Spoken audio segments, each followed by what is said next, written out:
নমস্কার, সবাই কেমন আছেন? আমেরিকা উইথ বাঙালিয়ানা চ্যানেল থেকে আমি সুবর্ণা চলে এসেছি আপনাদের সামনে একটা নতুন ব্লগ ভিডিও নিয়ে। আজকে বিকেলবেলায় আমি একটু বাইরে বেরিয়েছিলাম। দেখুন কি সুন্দর ফুল ফুটেছে, তার সাথে একটা সুন্দর জিনিস দেখাই। এখানে বাস স্ট্যান্ডে কখন কি বাস আছে সেটা কিন্তু এইভাবে এই সুইচটা টিপে দেখা যায়।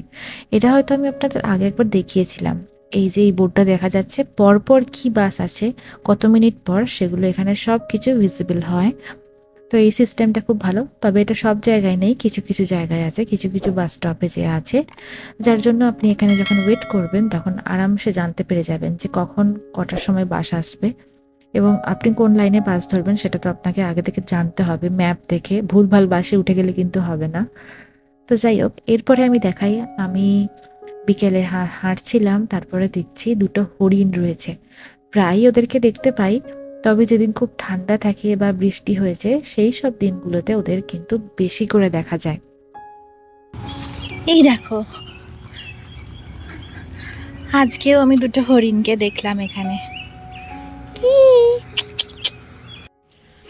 বিকালে ভাল লাগছিল না বাড়িতে, তাই ভাবলাম একটু বেরোই বাইরে। আর এখানে আবার ওই ঠান্ডা পড়ে গেছে, তাই জ্যাকেট পরে বেরোলাম। সবসময় বাড়িতে থাকতে থাকতে ইচ্ছা করে না, মানে সারা সপ্তাহটা বাড়িতে থাকার পর মনে হয় যেন কোথাও একটু যাই। তাই আমি আজকে বিকেলেও একটু হাঁটতে বেরোলাম। ঘরের মধ্যে চার দেওয়ালের জন্য আমাকে দম বন্ধ হয়ে আসছে, মনে হচ্ছে খেতে আসছে আমাকে চারটে দেওয়াল ঘরের। যাই হোক, থাকার তো আর জায়গা নেই, বাড়ি তো যেতেই হবে। মন খারাপ হোক যাই হোক, সেই বাড়ি ফিরতেই হবে। এখানে ধরুন যে বাড়িতে ভাল লাগছে না, কদিন কোনো আত্মীয়র বাড়ি ঘুরে আসি, সেই সব তো এখানে হবে না। যত যাই হোক এই বাড়িতেই থাকতে হবে। যাই, এখন বাড়ি যাই। এরপরে বাড়ি এসে সেই এক কাজ, সেটা হচ্ছে রান্না করতে হবে। না রান্না করলে খাবো কি? তাই এখানে ডিমের একটা কারি বানিয়ে রাখছিলাম আমি।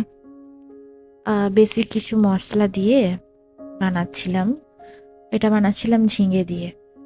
আমার আজকে কিছু রান্না করতে ইচ্ছা করছিল না, তাই ভাবলাম, ডিম হচ্ছে আমার খেতে খুব ভালো লাগে সব সময়ের জন্য, তো তাই ভাবলাম ডিমটাকে এইভাবে রান্না করি। তো আবার দেখুন, ডিম খুঁজে পাওয়া যাচ্ছে না, এত ফেনা হয়ে গেছে। তেলের ওপরে দিয়েছিলাম, তারপরে একটা পেস্ট বানিয়েছিলাম, সেই পেস্টটা দিয়ে দিলাম এখানে।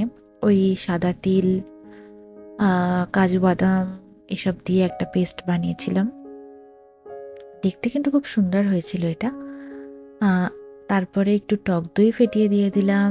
তারপরে আমাদের যে বেসিক মশলাগুলো থাকে, ধনে গুঁড়ো, জিরে গুঁড়ো, হলুদ গুঁড়ো, তারপরে কাসৌরি মেথি, সেগুলো দিয়ে দিয়েছিলাম। তারপরে এই যে রেডি হয়ে গেছে। খুব সুন্দর খেতে হয়েছিল এটা। যদিও ডিম আর ঝিঙে একটা অদ্ভুত কম্বিনেশন, বাট খেতে দুর্দান্ত হয়েছিল। আমার খুব খেতে ভালো লেগেছিল এটা। আর তাছাড়া লাউটাও আমার খেতে অতটা ভালো লাগে না, তো ঝিঙ্গেটা মোটামুটি রান্নাতে ভালো লাগে। আর এখানে তো পটলের অনেক দাম। এরপর বিকালে আমার খুব খিদে পেয়ে গেছিলো, তাই আমি বানাচ্ছিলাম হচ্ছে যে ঝাল মুড়ি। যেটা বলেছিলাম যে এয়ার ফ্রায়ারে আমি আলু আর পেঁয়াজটাকে এইভাবে ভাজতে দিয়ে দিয়েছিলাম। কাঁচা পেঁয়াজ খেলে আমার একটু ঝাল লাগে, মানে ঝাঁঝে চোখ ফোক দিয়ে জল ফল বেরিয়ে যায়, তো সেই জন্য আমি আলু আর পেঁয়াজটাকে একটু এয়ার ফ্রায়ারে ভেজে নিয়েছিলাম। তারপরে এটা মুড়ির ওপরে দিয়েছি, বাদাম দিয়েছিলাম তার সাথে একটু ভাজতে। এবার এতে অ্যাড করব একে একে কি কি দেখাচ্ছি। সেটা হচ্ছে, আমি প্রথমে এখন অ্যাড করছিলাম চানাচুর। এই মুড়ির রেসিপিটা আমি ওই যাদের বাড়ি গেছিলাম এখানে আমেরিকাতে, তো তারাও ইন্ডিয়ানই, তো সেই কাকিমার কাছ থেকে শিখেছিলাম। তো সেটা দেখে আমার খুব ভালো লেগেছিলো। বেসিক্যালি আমরা যেটা বানিয়ে থাকি পেঁয়াজ আর চানাচুর, বাদাম এসব দিয়েই খেতাম হয়তো, চাট মশলা দিয়ে। বাট এইভাবে আলু ভেজে যে দেওয়া যায় সেটা আমার মাথাতেই আসেনি। তো এখানে তো আর চপ টপ এরকম অ্যাভেলেবেল না যে একটু খেতে ইচ্ছা হলো চপ কিনে নিয়ে চলে এলাম, তারপর ভালোভাবে এরকম সুন্দরভাবে মুড়ি মাখিয়ে খেয়ে নিতাম। আমি যখন বাড়িতে পড়াতাম আমার গ্রামের বাড়িতে, তো সেখানে আমি আমার স্টুডেন্টদেরকে নিয়ে প্রায় এরকম ফিস্ট করতাম।